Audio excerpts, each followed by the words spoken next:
Hello അസ്സലാമു അലൈക്കും, welcome back to my channel. അപ്പോൾ ഇന്നത്തെ നമ്മുടെ ഒരു കുഞ്ഞു വീഡിയോയിലേക്ക് എല്ലാ കൂട്ടുകാർക്കും സ്വാഗതം. അപ്പോൾ ഇന്നൊരു രാവിലത്തെ ഒരു കുഞ്ഞ് ടിഫിൻ ഉണ്ടാക്കുന്ന വീഡിയോ ആണ് കേട്ടോ. അപ്പോൾ കുട്ടികൾക്ക് ഇന്ന് സ്കൂളിലില്ല, അപ്പോൾ അവർക്ക് പുട്ട് ഭയങ്കര ഇഷ്ടമാണ് കേട്ടോ. അപ്പോൾ കുട്ടികൾക്ക് മാത്രം പുട്ട് ഉണ്ടാക്കി കൊടുക്കാമെന്ന് വിചാരിച്ചു. പിന്നെ അപ്പോൾ ഞാൻ പുട്ടും കടലക്കറിയായിട്ട് ഉണ്ടാക്കുന്നത്. അപ്പോൾ സിമ്പിളായിട്ടുള്ളൊരു കടലക്കറിയാണ്. അപ്പോൾ ഞാൻ താളിച്ച് വെക്കണ്ടല്ലോ എന്ന് വെച്ചിട്ട് താളിക്കണ്ടല്ലോ എന്ന് വിചാരിച്ചിട്ട് വേഗം താളിച്ച് വെക്കാമെന്ന് വിചാരിച്ചു കേട്ടോ. അപ്പോൾ ഞാൻ കടുകൊക്കെ പൊട്ടിച്ച ശേഷം നമ്മുടെ വലിയ ഉള്ളിയും തക്കാളിയും 2 പച്ചമുളക് ഇട്ട് കൊടുത്തിട്ടുണ്ട്. കുറച്ച് ഉപ്പ് ഇട്ടിട്ട് നല്ലൊന്ന് വഴറ്റിയെടുക്കുക കേട്ടോ. വഴറ്റിയെടുത്ത ശേഷം നമ്മൾ സിമ്പിളായിട്ടോ വെക്കണം. ഇഞ്ചി വെളുത്തുള്ളി ഒന്നും ചേർത്തുന്നില്ല, പച്ചമുളക് മാത്രമേ ഞാൻ ഇട്ടിട്ടുള്ളൂ കേട്ടോ. അപ്പോൾ നമ്മളിത് നല്ലൊന്ന് എണ്ണയിലൊന്ന് കൊടുക്കുക.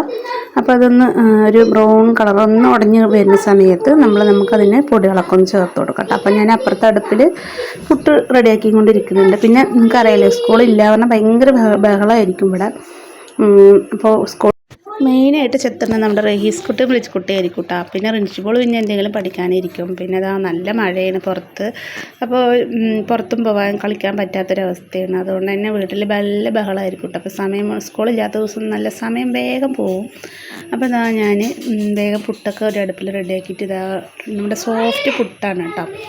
അപ്പോൾ ഇതും കറിക്കാനായിട്ട് നല്ല ടേസ്റ്റ് ഉണ്ടാവും. അപ്പോൾ ഇവിടെ റജിക്കുട്ടിക്ക് നല്ല ഇഷ്ടം കേട്ടോ പുട്ട്. റജിക്കുട്ടിക്കും റൈസ് കുട്ടിക്കൊക്കെ നല്ല ഇഷ്ടമാണ്. അപ്പം എന്നാൽ അതന്നെ ഉണ്ടാക്കാമെന്ന് വിചാരിച്ചു കേട്ടോ. പിന്നെ നോൽമ്പൊക്കെ അല്ലേ, നമുക്ക് വലിയ ആൾക്കാർ നോൽമ്പെടുത്താലും അവർക്ക് എന്തെങ്കിലും കൊടുക്കണ്ടേ. അപ്പോൾ അങ്ങനെ ഞാൻ പുട്ടൊക്കെ കുറച്ച് റെഡിയാക്കി കൊണ്ടിരിക്കുന്നുണ്ട് കേട്ടോ. കുറച്ച് മതിയല്ലോ. അങ്ങനെ ഞാൻ കടലക്കറി അപ്പുറത്തെ അടുപ്പിൽ വെച്ചിട്ടുണ്ട്. അപ്പം അതൊന്ന് റെഡിയാക്കി എടുക്കണം. പിന്നെ അതിലേക്ക് നമ്മൾ പൊടികളൊന്നും ചേർത്തിട്ടില്ല കേട്ടോ. ഉള്ളി വണങ്ങാൻ വേണ്ടി വെച്ചിരിക്കുകയാണ്. അപ്പം ഇനി പൊടികളൊക്കെ ഒന്ന് ചേർത്ത് കൊടുക്കണം. അപ്പോൾ പിന്നെ തേങ്ങ അരക്കുന്ന സമയത്ത് നമ്മൾ വലിയ ജീരകം 2 വെളുത്തുള്ളി ഇട്ട് കൊടുക്കണം കേട്ടോ. അതുകൊണ്ട് ഞാൻ ഇഞ്ചി വെളുത്തുള്ളി ഒന്നും ചേർത്തിട്ടില്ല. അപ്പോൾ തേങ്ങയിൽ നമ്മൾ ചെറിയ ജീരകമല്ല, വലിയ ജീരകവും വെളുത്തുള്ളിയും ചേർത്ത് അരച്ചാൽ മതി കേട്ടോ. ഉണ്ടെങ്കിൽ ഒരു 2 കറിവേപ്പില ഇട്ട് അരക്കുക. അപ്പോൾ നമ്മളിങ്ങനെ കടലക്കറി വെച്ചാൽ നല്ല ടേസ്റ്റ് ഉണ്ടാവും കേട്ടോ. അപ്പോൾ പുട്ടും കടലക്കറിയും കഴിക്കാനായിട്ട് നല്ല രസമാണ്. അപ്പോൾ അതാ ഞാൻ ഇനി പുട്ട് ഒരു കുറ്റി ഇട്ടിട്ടുണ്ടെങ്കിൽ ഇതാ 2ാമത്തെ കുറ്റി വെക്കാൻ പോവുകയാണ് കേട്ടോ. അപ്പം ഇനി അപ്പോൾ നമ്മുടെ വീഡിയോ ആദ്യമായിട്ട് കാണുന്ന കൂട്ടുകാരൊക്കെ ഉണ്ടെങ്കിൽ ലൈക്ക് ചെയ്യാനും സബ്സ്ക്രൈബ് ചെയ്യാനും, നമ്മുടെ കുഞ്ഞു വിശേഷങ്ങൾ അറിയണം ആഗ്രഹമുള്ളവർ നമ്മുടെ വീഡിയോ സബ്സ്ക്രൈബ് ചെയ്യാനും മറക്കരുത് കേട്ടോ. ഓളൊന്ന് ഓപ്ഷൻ കൊടുക്കാനും മറക്കരുത്. അപ്പോൾ ഞാനിടുന്ന വീഡിയോ നിങ്ങൾക്ക് നോട്ടിഫിക്കേഷനായിട്ട് എത്തുന്നതായിരിക്കും കേട്ടോ.